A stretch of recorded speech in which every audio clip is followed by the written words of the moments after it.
Assalamualaikum warahmatullahi wabarakatuh. Kembali lagi bersama saya, Ashwarin, di rubrik kesayangan kita, rubrik Terang. Nah, kali ini kita akan membahas terkait Omnibus Law, ketidakadilan hukum buatan manusia.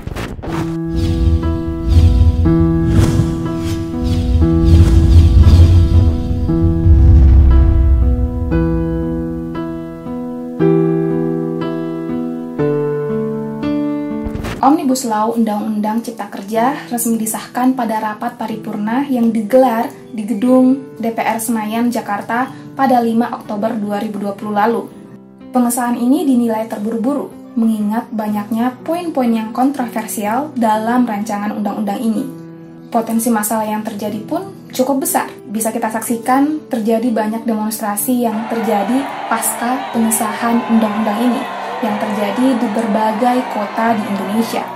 Demonstrasi menolak pengesahan undang-undang ini tak sedikit yang berujung rusuh. Wacana Omnibus Law pertama kali muncul dalam pidato Bapak Jokowi pada saat pelantikannya menjadi presiden untuk kedua kalinya pada Oktober 2019 lalu. Segala bentuk kendala regulasi harus kita sederhanakan, harus kita potong, harus kita pangkas. Pemerintah akan mengajak DPR untuk menerbitkan 2 undang-undang besar. Yang pertama, Undang-Undang Cipta Lapangan Kerja. Yang kedua, Undang-Undang Pemberdayaan UMKM. Masing-masing undang-undang tersebut akan menjadi Omnibus Law. Kondisi pertumbuhan ekonomi pada kuartal kedua 2019 lalu memang sangat loyo, dan di sini data tidak bisa berbohong. Seperti yang diumumkan oleh Badan Pusat Statistika yang mana hanya pada level 5,05%. Dan ini yang paling kecil bahkan sejak kuartal kedua 2017. Persoalan melambatnya ekonomi ini juga disebabkan oleh ekonomi global yang bermasalah. Mulai dari perang dagang Amerika Serikat-Cina hingga kemudian pada awal 2020 lalu dunia dilanda wabah COVID-19. Ini membuat ekonomi global semakin krisis. Sejumlah negara berusaha untuk mengatasi krisis ini, pun dengan Indonesia. Omnibus Law Undang-Undang Cipta Kerja ini dianggap menjadi solusi bagi masalah ekonomi dan bisnis di Indonesia. Kita ingin ease of doing business, kemudian berusaha itu rankingnya semakin baik. Terutama masalah cipta lapangan kerja di Indonesia. Para pengusaha jadi lebih mudah mendirikan dan mengembangkan usahanya. Tentunya prospek kedepannya akan semakin banyak perusahaan-perusahaan yang didirikan. Jika banyak perusahaan yang didirikan, maka resapan tenaga kerja pun akan semakin banyak. Sehingga tingkat pengangguran pun diharapkan akan turun. Iklim yang seperti ini pun yang memudahkan para pengusaha diharapkan mendatangkan banyak investor. Banyaknya investasi dan pendirian usaha juga berdampak positif bagi meningkatnya pendapatan pajak negara. Perolehan pajak semakin besar dan ini diharapkan dapat mengatasi masalah ekonomi Indonesia. That's the main design of this law. Looks good and makes sense. But what's the problem? Persoalannya adalah ketika kita berusaha memikirkan solusi problematika manusia dengan otak manusia yang serba terbatas. Kita berusaha mengatasi problem ekonomi, sosial, budaya, pendidikan dengan akal manusia yang serba kurang dan serba terbatas. Justru yang lahir bukan menyelesaikan masalah, tapi justru menyelesaikan masalah dengan mengundang masalah lainnya. Dan itu yang terjadi hari ini. Hendak mengatasi krisis ekonomi dengan menghidupkan iklim investasi dan usaha melalui Omnibus Law Undang-Undang Cipta Kerja yang kemudian mempermudah para pengusaha dan investor. Namun di sisi lain, justru kebijakan ini berpotensi untuk merugikan buruh, merugikan pekerja, bahkan mengancam kelestarian alam. Baik itu terkait jaminan kesejahteraan buruh maupun eksploitasi alam. Kontroversi pun terjadi di seputar persoalan Omnibus Law Undang-Undang Cipta Kerja ini. Antara pihak yang pro, yang mayoritas itu dari kalangan pengusaha, dan pihak yang kontra, yang mayoritas dari kalangan buruh dan pekerja. Pada Januari 2020, pemerintah menyerahkan 2 draft RUU Omnibus Law ke DPR RI.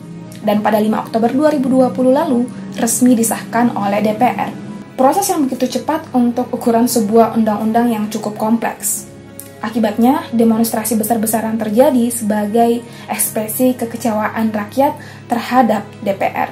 Dianggap bahwa DPR sama sekali tidak mewakili mayoritas aspirasi rakyat. Padahal DPR adalah perwakilan rakyat yang bertugas untuk menyusun dan mengesahkan undang-undang. Hanya saja patut kita ketahui bahwa orang-orang di DPR itu juga manusia. Tabiat manusia adalah memilih sesuatu yang menguntungkan dirinya. Pun dalam hal pembuatan hukum, maka jika manusia yang membuat hukum, maka jelas hukum yang dihasilkannya berpotensi untuk menzolimi yang lainnya. Jangan lupakan bahwa kesepakatan DPR adalah berdasarkan suara mayoritas para anggotanya. It's not about right or wrong. Undang-undang buatan manusia akan cenderung pada siapa yang membuat dan berpotensi besar untuk merugikan pihak lainnya. Titik kritisnya bukan pada, wah nih karena DPR dikuasai oleh para pengusaha, lantas kemudian menelurkan undang-undang yang pro pengusaha dan merugikan pihak lainnya, terutama kalangan buruh. Tidak seperti itu. Bukan karena penguasa mayoritas adalah dari kalangan pengusaha, lantas mereka memerintah secara tidak adil. Toh kita lihat Rasulullah dan para Khulafaur Rasyidin, mereka adalah penguasa yang juga pengusaha. Tapi toh nggak ada tuh istilahnya, mereka kemudian membuat kebijakan yang menguntungkan pribadinya, menguntungkan usahanya semata. Tidak seperti itu. Namun, titik kritisnya adalah pada paradigma kita dalam berkehidupan dan berhukum. Manusia adalah makhluk yang serba lemah, terbatas, dan bergantung pada yang lainnya.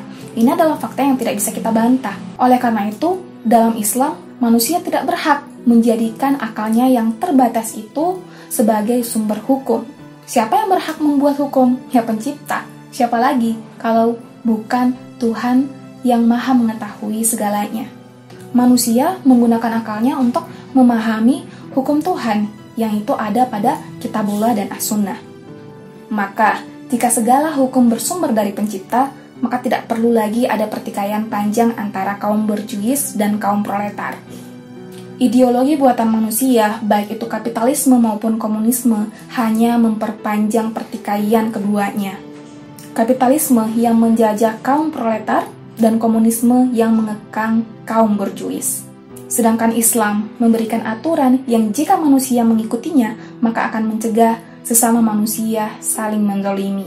Islam memberikan seperangkat aturan tentang muamalah, akad, majikan dan pekerja, kepemilikan harta, distribusi kekayaan, dan ukubat yang digali dari sumber-sumber Al-Quran dan As-Sunnah. Peran negara bukan hanya sebagai fasilitator antara pengusaha dan rakyat seperti yang terjadi dalam sistem kapitalisme hari ini, dan bukan pula sebagai diktatorian yang menekan hak-hak individu seperti yang terjadi dalam sistem sosialisme. Tapi negara dalam Islam itu adalah sebagai pengurus urusan umat. Negara melaksanakan syariah Islam untuk mewujudkan maqasid syariah, menjaga akal, harta, keturunan, serta jiwa dan agama. Dalam sistem kapitalisme yang diusung negeri kita tercinta hari ini, kesejahteraan adalah sesuatu yang harus diperjuangkan oleh rakyat sendiri. Namun satu yang pasti, kesejahteraan yang dikejar melalui seperangkat aturan buatan manusia tidak akan pernah mengantarkan pada kesejahteraan yang hakiki. Semuanya hanya akan menjadi lingkaran setan. Saya Aswarin, jangan lupa like, share, comment, and subscribe channel ini. Dan sampai jumpa di episode selanjutnya. Wassalamualaikum warahmatullahi wabarakatuh.